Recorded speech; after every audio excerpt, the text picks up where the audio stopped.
प्रिय मित्रों, आज मैं आपके साथ एक ऐसी आध्यात्मिक कथा साझा कर रहा हूं जो दिल को छू लेने वाली है।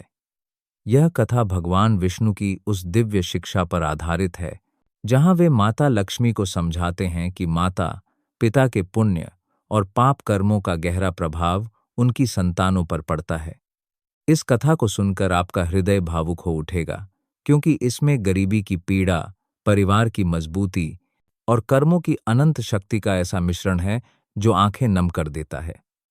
आइए इस भावपूर्ण यात्रा में डूबते हैं। भगवान विष्णु ने स्वयं प्रकट किया है कि माता पिता के पुण्य और पाप कर्मों का परिणाम उनकी संतानों को भोगना पड़ता है। यह बात कितनी सत्य है दोस्तों। न केवल व्यक्ति को अपने अच्छे बुरे कर्मों का फल भोगना पड़ता है, बल्कि उसके माता पिता के कर्मों का प्रभाव भी उसकी संतान पर पड़ता है। जैसे संतान के कर्मों का फल माता पिता को भोगना पड़ता है, वैसे ही माता पिता के कर्मों का परिणाम उनकी संतान को प्राप्त होता है। एक बार की बात है, भगवान विष्णु और माता लक्ष्मी क्षीर सागर में शेषनाग की शैया पर विश्राम कर रहे थे। चारों ओर शांति का साम्राज्य था, लेकिन माता लक्ष्मी के मन में एक गहरा सवाल उमड़ रहा था। उन्होंने भावुक होकर पूछा, हे नाथ, क्या माता पिता के पुण्य और पाप कर्मों का फल उनकी संतान को भोगना पड़ता है? भगवान विष्णु ने मुस्कुराते हुए अपने प्रेम भरे स्वर में उत्तर दिया, हे प्रिय, निश्चित रूप से ऐसा होता है। मैं तुम्हें एक प्राचीन कथा सुनाता हूं, जिससे यह स्पष्ट हो जाएगा कि माता पिता के कर्मों का प्रभाव उनकी संतानों पर कैसे पड़ता है। कथा शुरू करते हुए भगवान विष्णु बोले, प्राचीन काल में एक गांव में एक निर्धन किसान रहता था। वह मेहनत मजदूरी कर अपने परिवार का भरण पोषण करता था। दिन भर की कड़ी मेहनत के बाद उसे 20 रुपए मिलते थे, जिनमें से वह 1 रुपए का दान करता और शेष 19 रुपए से अपने परिवार का खर्च चलाता। उसका दिल इतना बड़ा था कि गरीबी में भी दान की ज्योति जलाए रखता था। समय बीता और उसका परिवार बढ़ा। उसकी पत्नी ने 2 जुड़वा पुत्रों को जन्म दिया। अब परिवार में 4 सदस्य थे, किसान, उसकी पत्नी और उनके 2 बेटे। लेकिन धीरे धीरे बढ़ती महंगाई और परिवार की जरूरतों के कारण किसान को मुश्किलें आने लगीं। उसका दिल टूटता था, पर वह चुपचाप संघर्ष करता रहा। एक दिन किसान का बड़ा बेटा बोला, पिताजी, आप 20 रुपए कमाते हैं और उसमें से 1 रुपए दान कर देते हैं, फिर 19 रुपए में हमारा गुजारा कैसे होगा? किसान चुप रहा। उसके दिल में दर्द की लहर दौड़ी, लेकिन उसकी पत्नी ने समझाया, बेटा, तुम्हारे पिताजी जो दान करते हैं वह तुम्हारे भले के लिए ही करते हैं। मगर नन्हे बालक होने के कारण दोनों बेटे यह बात ना समझ सके। उनके मासूम मन में सिर्फ भूख और गरीबी का दर्द था। कुछ समय बाद एक दिन किसान काम से लौटते समय एक दुर्घटना में मृत्यु को प्राप्त हो गया। इस दुखद समाचार ने परिवार को झकझोर दिया।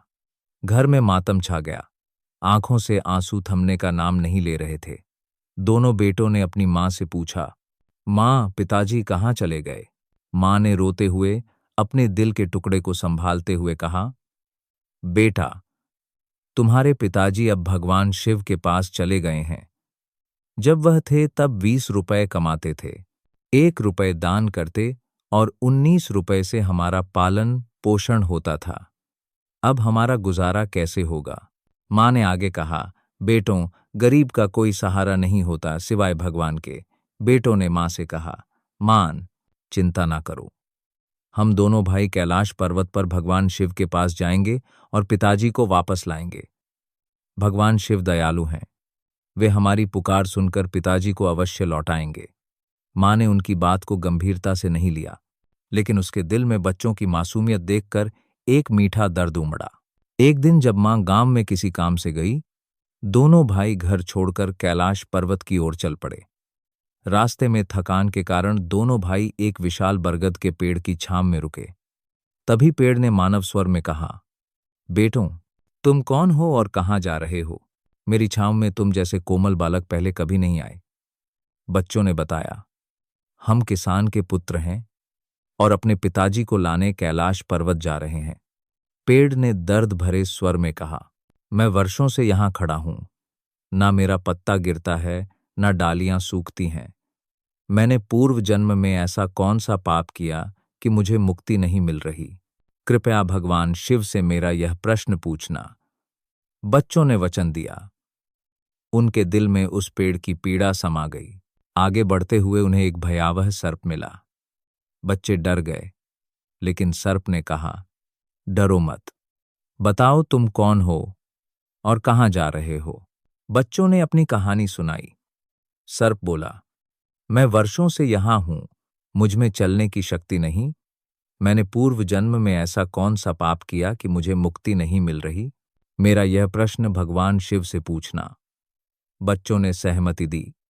सर्प की विवशता देखकर उनका मन भर आया। रास्ते में उन्हें एक सेठ मिला जो राहगीरों के लिए कुएं खुदवा रहा था। सेठ ने कहा, बच्चों, तुम इतनी धूप में कहाँ जा रहे हो?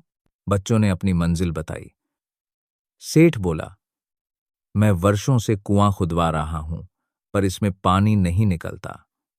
मैंने पूर्व जन्म में ऐसा कौन सा पाप किया? यह प्रश्न भगवान शिव से पूछना। बच्चों ने हामी भरी। सेठ की निराशा उनके दिल को छू गई।